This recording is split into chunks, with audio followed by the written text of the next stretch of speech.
All right, people. Hopefully, you're ready to listen to my voice for a long time without seeing my face. I know it's going to be hard, but we'll get through this together, okay? So, we are going to cover basically different chapters in Word, and I'll create different videos and I'll try to keep them under 5 minutes where I cover different things in each chapter.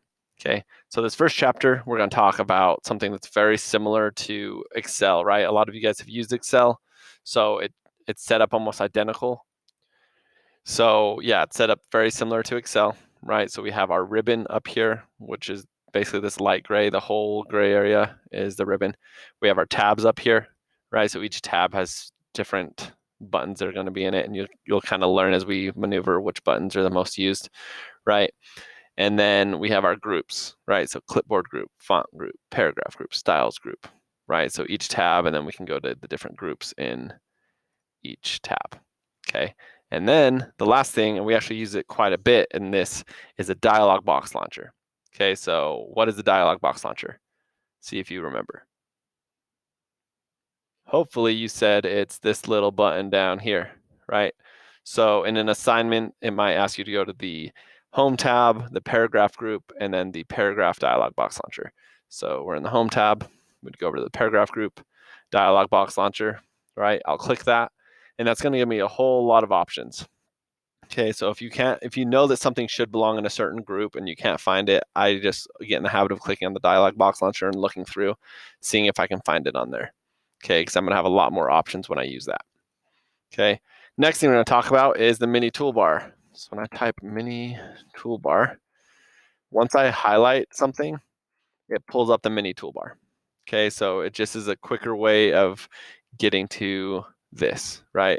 The negative to that is once I take my mouse off, it disappears, it doesn't appear again, right? So I'd have to re-highlight if I want to see that. But that's a quick way to bold something or underline something, right? Second thing we do is if we right click when we have something highlighted, it brings up the shortcut menu, right? So the shortcut menu is also very helpful. It's going to be the most commonly used things, like a hyperlink, right? That's pretty common. Synonyms, right? I can see different synonyms for different words, which that's really cool when you're writing a paper, right? So like if I'm trying to find rad, right? I don't even know if that recognizes it as a word. When I right click, oh, it doesn't even recognize that rad is a good word. Synonyms, right? And it might give me some cool synonyms. Obviously, rad is not cool in your guys' text anymore or something. So, but yeah, it'll give you different options as far as that goes. Okay, many toolbars, quick access. So we also have the Backstage View. Okay, so Backstage View is when we hit File. This is the Backstage View, right? I have lots of different options, right? I can do a new file, I can save, I can print, I can change subjects, right? So like advanced properties, I can change any of these properties automatically.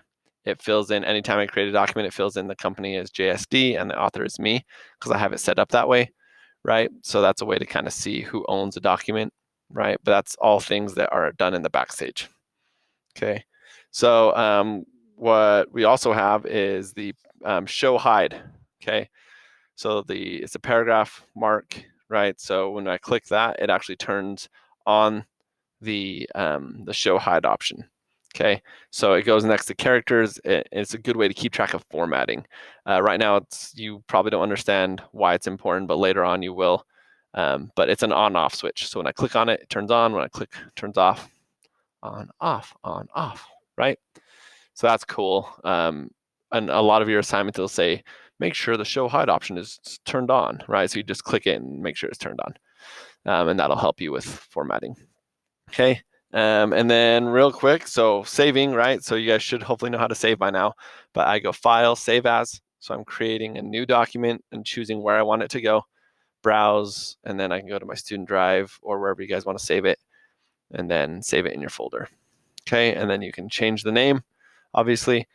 And then the last thing that's important is save as type, right? If I click that drop down, I can choose what I'm saving it as. Okay, so if I want to save it as a PDF, right? So that's good for resumes. You don't ever want to save it as a Word. You want to save it as a PDF so that if you send it to an employer, it's not editable. they can't make any changes to it, etc. And it just looks more professional, right? But I can choose what type of file I'm saving it as. So there's that, and then you would just hit save when you're ready to save it. Once you've hit file save as, you can always just click this icon to update your save, right? So the first time you save it, you do file save as. Every time after that, you can just click this save button, and it will just update that copy. Okay, real quick, let's look at how we would use a template. Okay, so sometimes someone's already created a cool template and I want to use it. So I'm going to go File, New, and then I have all these different templates. So if I know what kind of template I want to do, so in this case, I want to see if I can find a single space template. Let's see if that's even an option. Then I have to hit enter once I type in what I'm looking for. It doesn't just automatically pop up, right? Single space blank, right? So I could use that one. That one looks kind of boring. So maybe I'd want to do, let's say I'm doing a resume. So I'll type in resume, and it gives me all the different resume templates that have already been created.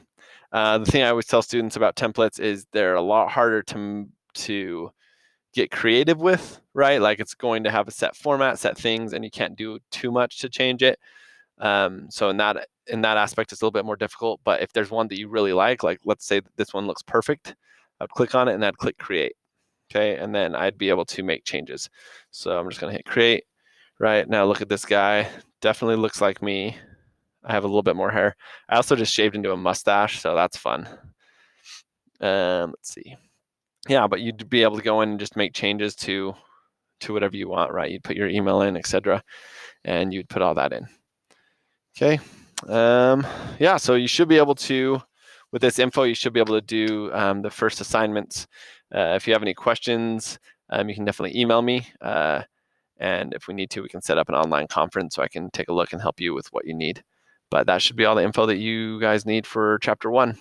Good luck.